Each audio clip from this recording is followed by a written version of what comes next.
Chers étudiantes et étudiants, nous sommes maintenant à la leçon numéro 15 du module mathématiques 1.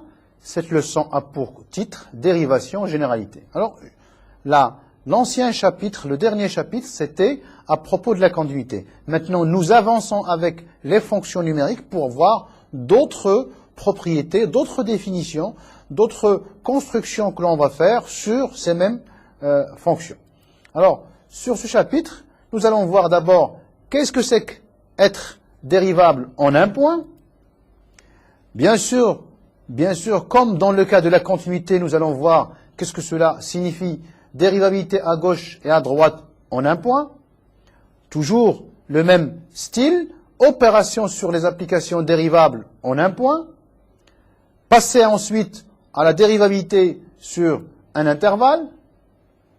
Et puis, travailler et définir qu'est-ce que c'est que les extrémums d'une fonction dérivable.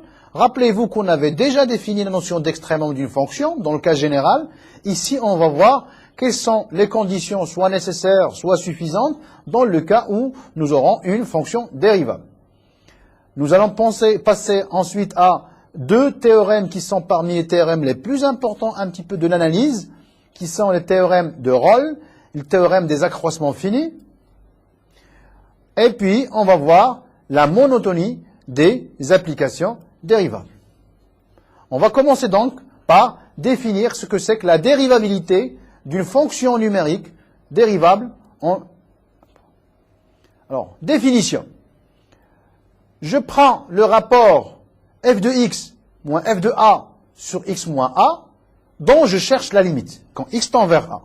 Vous voyez ici, je ne fais pas attention, est-ce que c'est a plus ou a moins. Ce qui nous intéresse, c'est, si vous voulez, c'est dans les deux sens. Limite f de x moins f de a sur x moins a. Si cette quantité admet une limite, c'est-à-dire la limite existe dans R, cette limite va être appelée nombre dérivé de f en a, et elle va être notée dans certains cas df de a, ou ce que l'on notera généralement df sur dx en a, ou encore f' de a. Une autre définition de la dérivabilité. Alors, cette définition, on verra par la suite que c'est une définition qui va être un peu plus généralisée aux fonctions de plusieurs variables.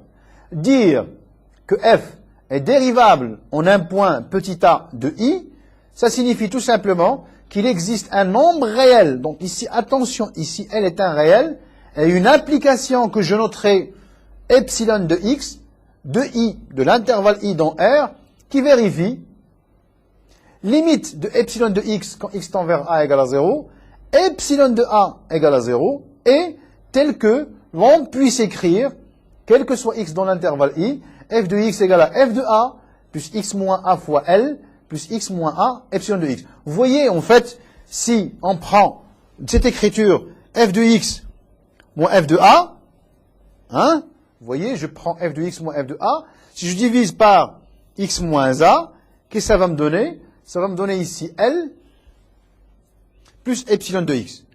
Quand je fais tendre x vers a, le epsilon de x va tendre vers 0, il va me rester donc L. Donc, effectivement, ceci est une définition équivalente de la dérivabilité. Alors, une translation, donc au lieu d'écrire parfois x, on s'intéresse un petit peu à se ramener toujours en 0 pour des raisons uniquement d'opportunité, de facilité. On se ramènera toujours à travailler, au lieu de travailler en a, on va travailler en 0. Qu'est-ce qu'on va faire? On va remplacer x par a plus h, et donc ici a plus h moins a, ça va donner petit a, vous voyez, a plus h, f de a plus h moins f de a sur h, et donc en fait, chercher f' de a, ça se ramène à chercher ceci, vous voyez, hein, avec la limite quand h tend vers 0, et ça nous ramènera à une limite uniquement en 0, pour ne pas à chaque fois, pour 1, pour 2, pour 3, avoir ceci. Alors, avant de continuer, on va voir un petit peu géométriquement à quoi en quoi ça consiste cette notion de dérivabilité. Pour la continuité, on avait précisé que tracer le graphe sans qu'il y ait une discontinuité, sans lever la main, on va voir ici. Alors, si je prends maintenant un repère, Si je prends ma fonction de cette manière-là, je prends un point petit a, ici, je prends un point x qui se rapproche de a, vous voyez ici, x. Donc f de x est par ici. Alors, qu'est-ce que c'est que la quantité f de x moins f de a sur x moins a? La quantité f de x moins f de a sur x moins a n'est que la pente de la droite joignant ces deux points-là. Donc, vous voyez. Donc, la pente de cette droite nous donne exactement f de x moins f de a sur x moins a. Qu'est-ce que cela signifie? Vous voyez ici, la quantité f de x moins f de a sur x moins a, elle correspond à la pente de cette droite. Donc, en fait, quelle est cette droite? Vous voyez x, son image ici, donc c'est ce point-là. Et pour petit a, c'est ce point-là. On trace la droite qui joint ce qu'on appelle la corde. F de x moins f de a sur x moins a, il exprime tout simplement la pente de cette droite. La dérivabilité, qu'est-ce que cela signifie? Cela signifie tout simplement que plus x se rapproche vers a, plus cette droite va tendre vers et se rapprocher vers une nouvelle droite. Justement, cette droite va s'appeler tangente de la... Vous voyez ici, ça c'est petit a. Et donc, va tendre vers... On appelle cette droite tangente au graphe de f en a. Alors, l'équation de cette tangente, c'est y moins f de a égale f' de a x moins a. Remarquez, vous voyez, je prends y moins f de a sur x moins a, c'est f' de a. C'était tout simplement pour montrer que la pente de cette droite-là n'est ni plus ni moins que f' de a. Donc, maintenant, on va voir un certain nombre de propriétés. Si f est dérivable, alors elle est continue, mais s'il est continu, ça n'entraîne pas nécessairement qu'elle est dérivable. Alors, on peut facilement voir des petits exemples de genre, je prends une fonction qui fait ceci, une fonction qui est continue, donc je prends ça. Donc, vous voyez, en ce point-là, la fonction est continue. J'arrive à mener le tracé sans lever la main. Mais vous voyez, quand je prends le rapport f de x moins f de a, apparemment, vous voyez, il y a une tangente comme ça. Et puis, il y a une tangente comme ça. Ça signifie donc que la limite n'existe pas. Ou comme on verra, en fait, il y a deux limites à droite et à gauche qui sont tout à fait différentes. Il n'y a pas une tangente. Donc, la réciproque à la continuité ici est fausse. Si f est constante sur i, on peut facilement voir que la dérivée au point A est égale à 0 pour tout A dans R. Donc pourquoi? Parce que quand vous faites f de x moins f de a sur x moins a, le numérateur contient que 0. Maintenant, on va passer à la dérivabilité à gauche ou à droite en un point. Alors, je prends un point de l'intervalle i qui est distinct de l'extrémité gauche de i. Donc, vous voyez, c'est un petit peu ce qu'on avait fait pour la continuité, on va le faire aussi pour la dérivabilité.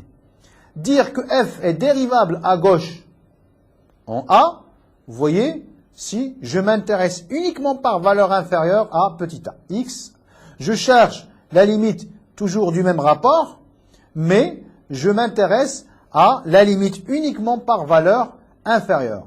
Si cette limite existe, elle est appelée dérivée à gauche et va être notée f', indice G, pour dire tout simplement à gauche. Alors cela signifie quoi? En fait, on se ramène à ce dessin.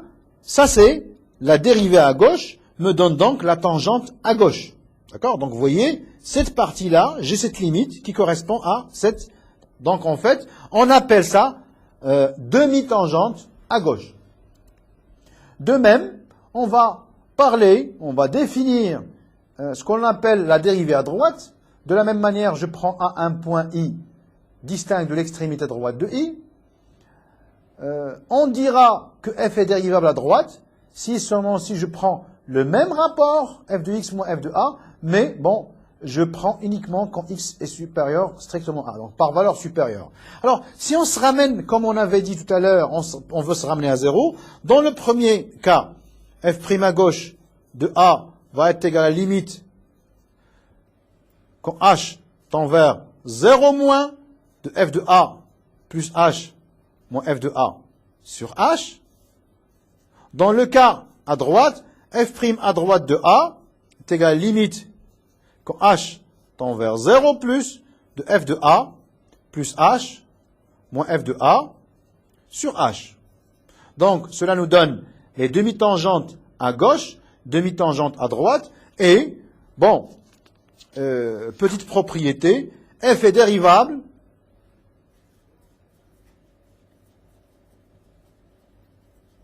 en A, équivaut à dire que f' à gauche en A égale à f' à droite en A, qui est égal à f' de A.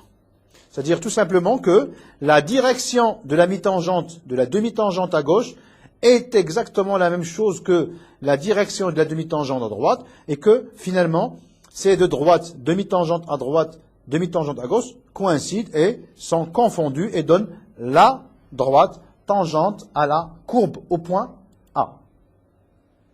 Maintenant, on va passer à quelques opérations sur les applications dérivables en un point. La linéarité, c'est une des propriétés très très intéressantes. Vous voyez ici, je prends f et g, deux applications dérivables en A. Je prends alpha et bêta, deux nombres réels. Vous voyez, je prends scalaire. L'application h égale alpha f plus bêta g est dérivable. Et quelle est la dérivée de h'? Bon, alpha est un scalaire, donc je ne le touche pas. F' de A. Bêta est un scalaire, je ne le touche pas. Et je dérive uniquement g. Donc, h' de A égale alpha f' de A plus bêta g' de A. On peut noter ça d'une autre manière. H' égale alpha f' plus bêta g'. Bien sûr, au point A, manifestement. De même, pour le produit, je prends deux fonctions f et g qui sont dérivables. La fonction produit va être dérivable. Mais là, il faut faire très attention. Quelle est la dérivée du produit? H' va être égal, vous voyez un petit peu, c'est f' fois g plus f fois g'. Alors, pour donner juste une petite idée de la chose, je prendrai par exemple la fonction x fois exponentielle x. Ça, c'est la fonction f. Ça, c'est la fonction g. Sa dérivée va donner quoi? F', alors x, sa dérivée, c'est 1. Donc, exponentielle x, plus f, qui est x, la dérivée de l'exponentielle, qui est elle-même exponentielle x. Donc, ça, c'est la dérivée du produit. Alors, la dérivée de la somme, c'est la somme des dérivées, mais la dérivée du produit n'est pas égale au produit des dérivées, mais c'est une autre formule. Alors maintenant, je prends l'inverse. Alors, pour l'inverse, vous voyez, je dois supposer quand même que g de A est différent de 0 parce que j'ai envie quand même de diviser par g. Donc, la moindre des choses, c'est que g de A soit différent de 0. Alors, h égale à 1 sur g dérivable en A. Et quelle est sa dérivée? Vous voyez, c'est moins g'. Rappelez-vous, la dérivée de 1 sur g, c'est moins g' sur g au carré. Bien sûr, en A. Alors, de même, si de plus je prends f qui est dérivable en A, j'ai la dérivée du quotient, et bien sûr, c'est toujours avec les mêmes hypothèses sur g, c'est-à-dire que g de A est différent de 0. La dérivée du quotient, c'est f'g moins fg' sur g au carré. On peut voir facilement ceci, tout simplement en disant que f sur g, c'est égal à f fois 1 sur g. Si je prends la dérivée de f, c'est f' fois 1 sur g, moins f fois g' sur g au carré. Si on met au même dénominateur, on est obligé de multiplier ici par g. Donc j'aurai f'g moins fg', le tout sur g au carré, et ainsi la formule est démontrée. Composition, c'est très intéressant. Donc je prends une fonction qui va de i dans R, une application dérivable en un point A de i. Je prends un intervalle j qui est contenant f de i, Et bien sûr, non réduit à un point. Alors pourquoi non réduit à un point? Parce que nous avons envie de travailler des deux côtés de A. Si je prends G, qui va aussi de J dans R, une application, mais maintenant dérivable au point B égale F de A, rappelez qu'on avait fait tout ceci pour la continuité. On fait la même chose pour la dérivabilité. Alors, ce qui nous intéresse surtout, c'est cette formule-là. Vous voyez? Alors, ce qu'on va obtenir, c'est G rang F prime de A. Je sors, donc vous voyez, c'est celle qui est à droite, c'est F prime de A. G prime en quel point? Au point F de A. Ou encore, si vous voulez, c'est F prime de A que multiplie G prime rang F en A. Rappelez-vous-en, on en aura besoin quand on commencera à faire des... Alors, dérivation et bijection réciproque. Vous voyez un petit peu, on va obtenir presque un résultat qui est presque le même que pour celui de la continuité, sauf qu'ici, on ajoute la condition de dérivabilité sur la fonction. Je prends une fonction qui va de l'intervalle I dans R, une application dérivable strictement monotone. Donc déjà, dire qu'elle est dérivable, c'est qu'elle est déjà continue. Donc, elle est bijective de I sur l'intervalle J qui est égal à F de I. On sait que c'est un intervalle d'après théorème des valeurs intermédiaires. Et donc, maintenant, qu'est-ce qu'on ajoute de plus si on a la dérivabilité? Si, donc, on ajoute une condition qui est f' de A différente de 0, alors G égale F moins 1 est dérivable en B égale à F de A, et G' de A est égal à 1 sur F' rang F moins 1 de A. Alors, avant de continuer, je vais quand même donner quelques petits rappels. Alors, exemple de fonction dérivable, tous les polynômes, toutes les fonctions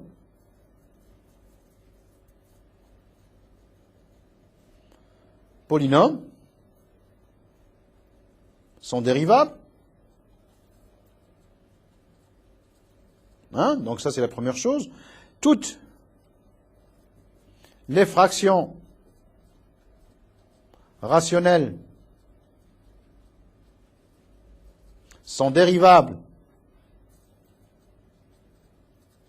sur leur ensemble de définition. Alors ça vient de quoi? Ça vient tout simplement du fait que une fraction rationnelle, c'est un polynôme sur un polynôme. Donc on utilise tout simplement la division de f par g. Alors, la fonction logarithme de x, prime, c'est égal à 1 sur x. On en déduit que la fonction exponentielle de x, prime, est égale à exponentielle x. Alors ça, c'est grâce à cette formule. Alors, j'ai aussi la fonction sinus x, prime, c'est égal à cosinus x.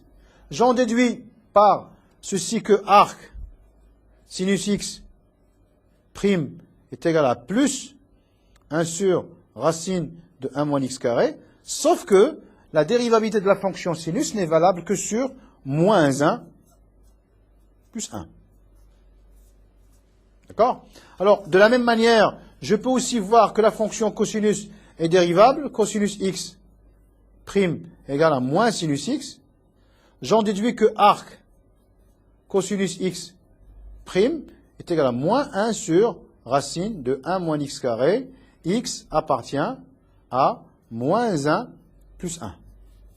Alors, je peux aussi faire la dérivée de arc tangente.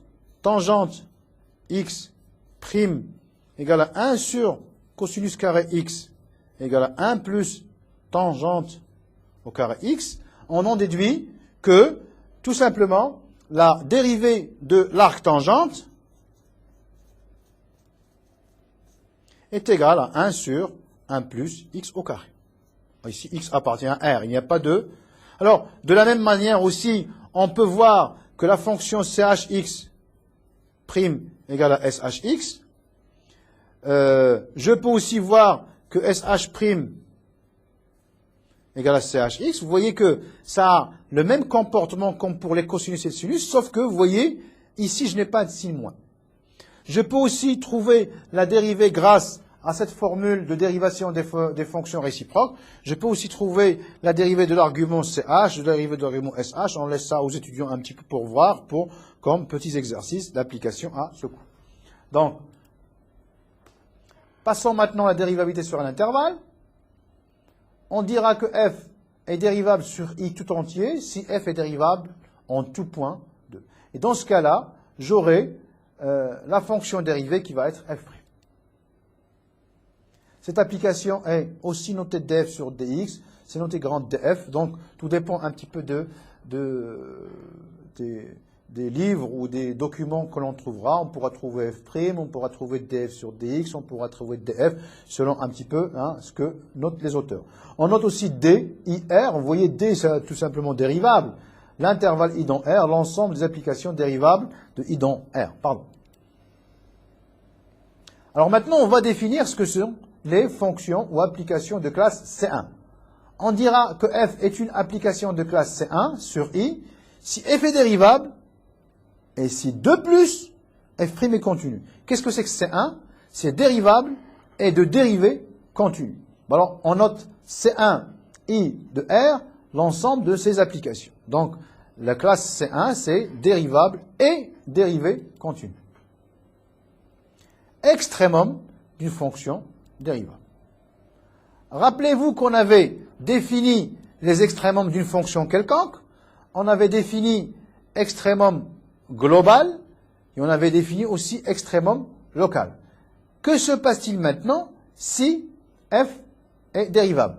Rappelons que dans le cas continu, on montre que une fonction continue sur un intervalle fermé et borné admet un maximum et admet un minimum, et ces maximums et minimums sont atteints. Donc ceci, c'est dû, l'existence est déjà due à quoi? Due à la propriété de continuité.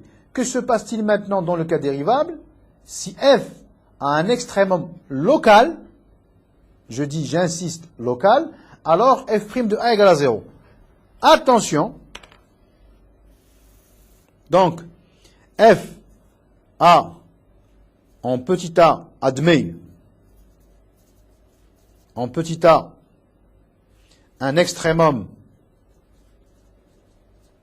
local, implique que f' de a égale à 0. Attention, la réciproque est fausse.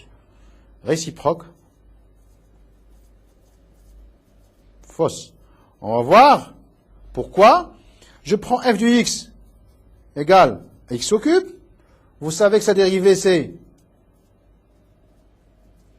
3x au carré. Alors, s'annule f' de 0 égale à 0. Donc, on a, si on ne fait pas attention, on va dire, tiens, en 0, la fonction va admettre un extrémum. Mais ce n'est pas vrai. La fonction f de x égale à x cube, on sait déjà qu'elle est une fonction impaire.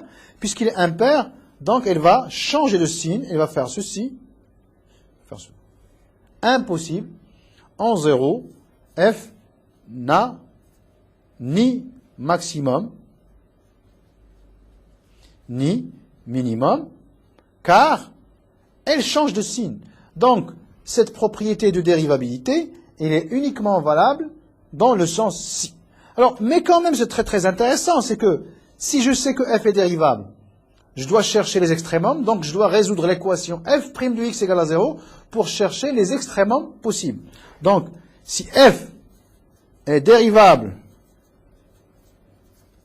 sur i, f' de x égale à 0 fournit les extrémums locaux, je dirais pas globaux,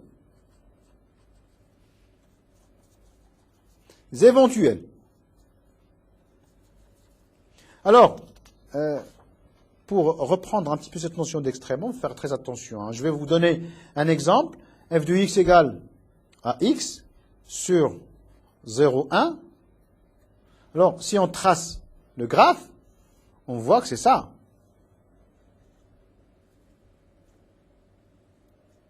Alors, effectivement, ici, en 0, minimum,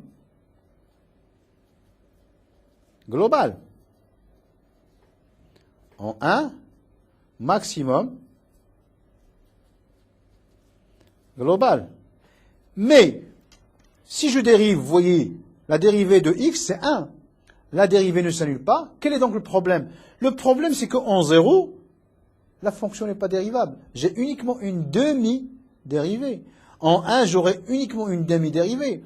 Donc, que faut-il faire dans le cas, dans le cas d'une fonction quelconque? Donc, je dois faire un petit peu la différence entre quels sont les points où la fonction est dérivable. Dans le cas où la fonction est dérivable en un certain point, faire f' de a égale à 0 nous donne un extrémum éventuel, et puis faire l'étude des autres points. Donc, vous voyez ici, à l'intérieur 0,1, la dérivée c'est 1, ne s'annule pas, donc il n'y a aucun extrémum à l'intérieur. Les seuls donc extrémums possibles sont les extrémités. Dans ce cas-là, on montre que 0 et 1 sont des extrémums, et on fait mieux que ça. Ici, on a un extrémum, on a des extrémums globaux, minimum global, maximum global. Donc, faites très attention à l'étude des extrémums. Qu'est-ce que je dois faire? Je dois classer les points de l'intervalle en deux. Là où la fonction est dérivable, je chercherai dérivée nulle pour trouver les extrémums éventuels. Alors, je dis éventuels puisqu'il n'y a pas équivalence. Et puis, les autres points où la fonction n'est pas dérivable qu'il faut étudier au cas par cas. Donc, faites très attention. Maintenant, on va passer à la notion de théorème de Rolle et théorème des accroissements finis. Théorème de Rolle. Je prends maintenant, vous voyez, c'est très important, je prends un intervalle fermé, borné. F qui va de AB dans R, une application définie sur le segment AB, avec A inférieur à B et A valeur réelle. On suppose que, de plus, il y a dérivabilité, donc définition sur le fermé borné, continuité sur le fermé borné, mais je ne demande pas nécessairement, vous voyez, il n'est pas nécessaire d'avoir la dérivabilité en A et en B. Ce que je cherche plutôt, c'est la dérivabilité sur l'intérieur. Si c'est maintenant, j'ai des dérivés à droite en A ou à gauche en B, bon ben, tant mieux. Mais ce n'est pas demandé. Je fais l'hypothèse f de A égale à f de B, alors il existe C dans AB, tel que f' de C égale à 0. Alors, pour schématiser ça, pour schématiser ceci, qu'est-ce qu'on a? On va dire ceci. Ça, c'est A. C'est f de A. Puisque c'est les mêmes valeurs, c'est B. Donc, c'est exactement les mêmes valeurs. Je dois commencer en A, sans lever la main, et puis arriver en B. Donc, vous voyez, je dois faire ça. Et à un certain moment, je dois faire une tangente horizontale.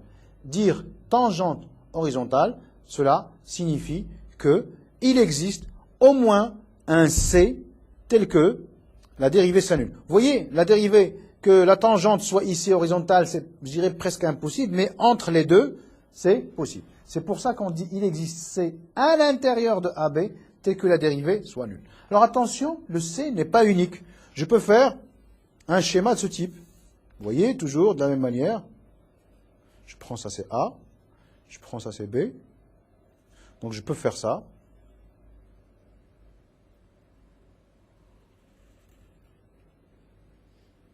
Et dans ce cas-là, je vais avoir ici, je vais avoir ici, je vais avoir. Alors, dans ce cas-là, j'ai un seul élément dans lequel la dérivée s'annule, mais dans ce cas-là, j'ai 3 points. C'est pour ça, si vous voulez, qu'il n'y a pas d'unicité un peu.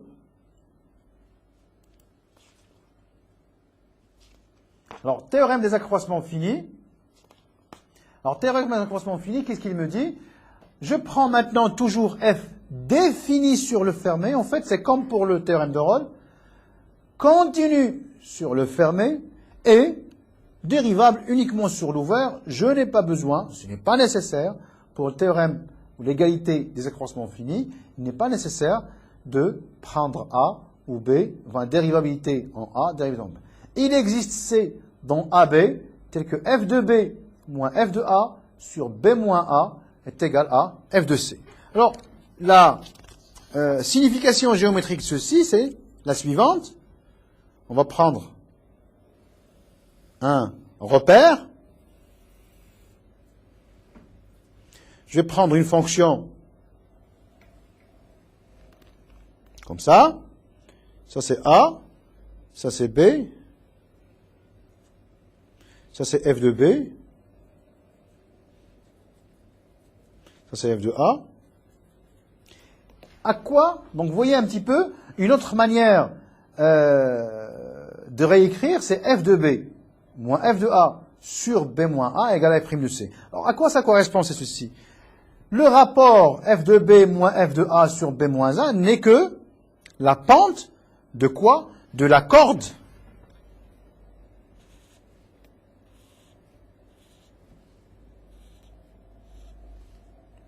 joignant le point grand A au point grand B.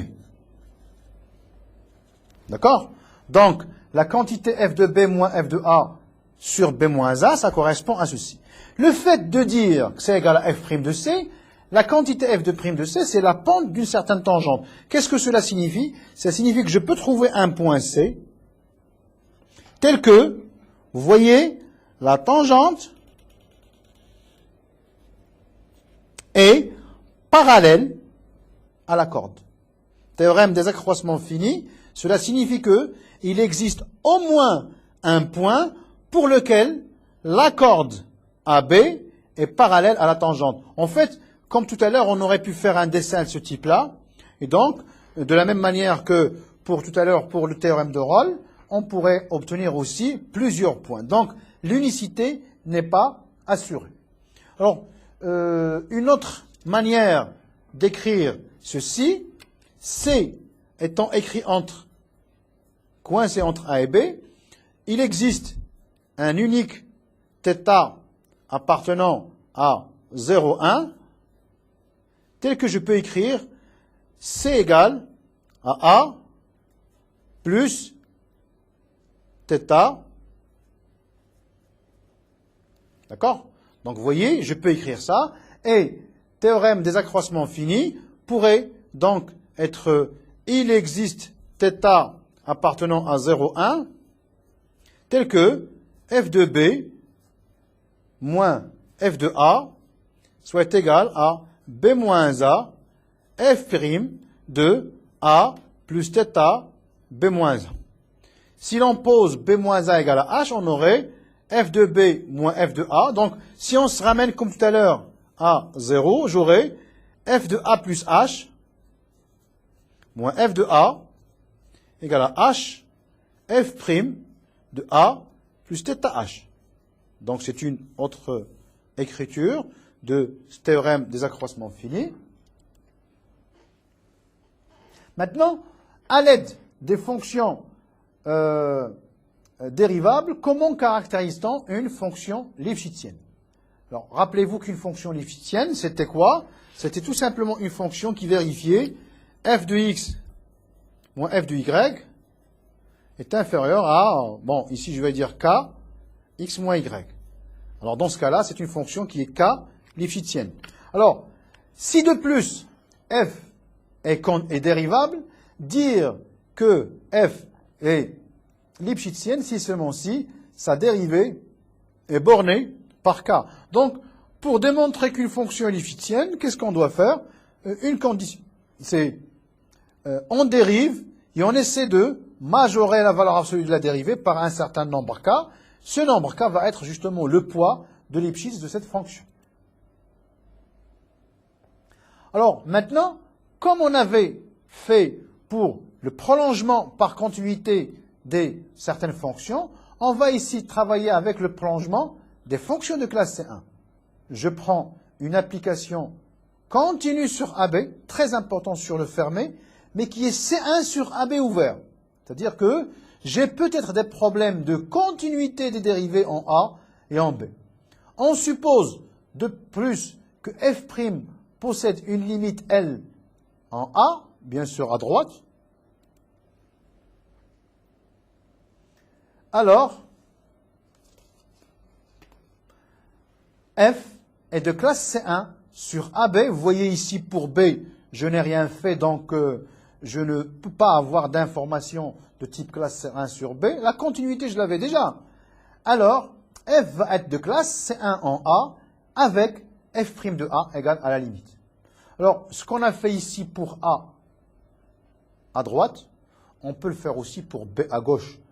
C'est-à-dire qu'on cherche la limite de la dérivée à gauche de B. Si cette limite est finie, la fonction va être de classe C1 en B. Donc, si vous voulez, on va fermer l'intervalle et ainsi de suite. Alors, si maintenant on a une limite L1 en A et une limite L2 en B pour f', alors la fonction va être de classe C1 aussi sur le fermé AB. Donc, vous voyez, c'est juste une manière de dire, parallèlement à la notion de prolongement par continuité, on a ici une sorte de prolongement de fonction de classe C1. Donc, vous voyez, on a aussi un résultat analogue pour le point B, à droite.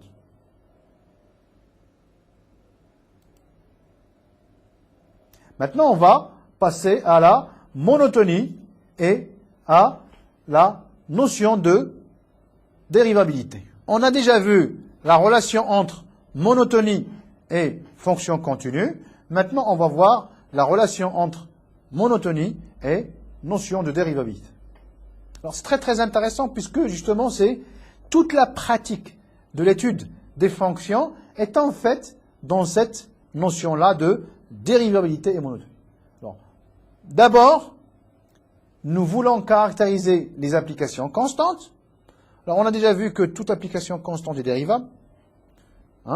Maintenant, toute application constante f de i dans R est dérivable sur i. Et de plus, la dérivée d'une fonction constante est toujours nulle. D'ailleurs, c'est pour ça que quand on avait pris alpha f prime, c'était alpha prime, si vous voulez, donc si j'ose écrire ça, f plus alpha f prime. Mais comme alpha est une fonction constante, c'est un nombre réel, sa dérivée est nulle. Donc il va rester tout simplement alpha f prime, pardon. Donc, réciproquement, donc ce qui est très important, c'est que maintenant on a une réciproque. Si f est continu sur i, dérivable sur l'intérieur, et si f' est nul, alors la fonction est nulle sur i tout entier. Donc, j'ai besoin de la continuité, j'ai besoin de la dérivabilité uniquement sur l'intérieur. Ça signifie que sur les, les extrémités de i, on n'a pas à faire trop de conditions. La continuité sur i et la dérivabilité à l'intérieur sur i vont me donner, si f' est nul, alors l'application est constante.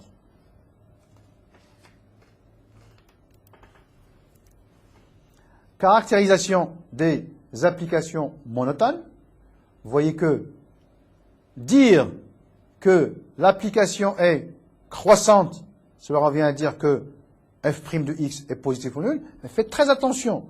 Cette relation n'est valable que pour fonction dérivable. La fonction peut être croissante sans qu'elle puisse être dérivable. Donc, on peut donner un exemple de fonction croissante sans même être continue. Vous voyez cet exemple-là. Je vais faire ce morceau. Après, je fais ce morceau.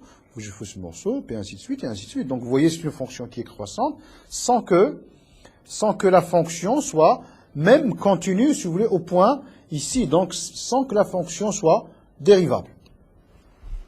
Donc, de la même chose, si j'ai la dérivabilité, dire que la fonction est décroissante, cela se ramène tout simplement à voir que f' de x est négatif. Donc, dans la pratique de l'étude d'une fonction, on cherche d'abord l'ensemble des points où la fonction est continue, parce que au point où ce n'est pas continu, nécessairement ce n'est pas dérivable, donc c'est la contraposée. On cherche l'ensemble des points pour lesquels c'est dérivable. On cherche l'ensemble des points pour lesquels la dérivée est positive, auquel cas, sur cet intervalle-là, ou sur cet ensemble-là, la fonction va être croissante. Sur l'ensemble des points pour lesquels la dérivée est négative, ça va être décroissante. Et puis, maintenant, ce qu'on peut voir, pour l'ensemble des fonctions pour lesquelles la dérivée s'annule, on va obtenir les points extrémum éventuels. Enfin, pour obtenir la stricte monotonie, hein, au lieu d'obtenir le supérieur ou égal ou le inférieur ou égal, on va voir, il faut quand même se méfier un peu. L'application f est strictement monotone si et seulement si la dérivée ne s'annule sur aucun intervalle. Donc, s'il est positif ou nul, il va y être strictement positif. S'il est négatif ou nul, il va y être strictement négatif. Ou, ce que l'on peut permettre, c'est que f' s'annule en quelques points isolés. Mais ça ne s'annule sur aucun intervalle. Donc, enfin, dire que f' et g' sont égales pour des fonctions qui sont dérivables, cela se ramène à dire que g et f sont égales à une constante près, tout simplement pourquoi je prends f' moins g' égale à 0, donc f' moins g' est constante sur i, et donc g de x égale à f de x plus lambda. Ainsi, chers étudiantes et étudiants, nous sommes à la fin de cette leçon, et pour plus de renseignements d'informations, veuillez vous connecter sur le site de Netuno et cliquez sur MedNet Project. Merci.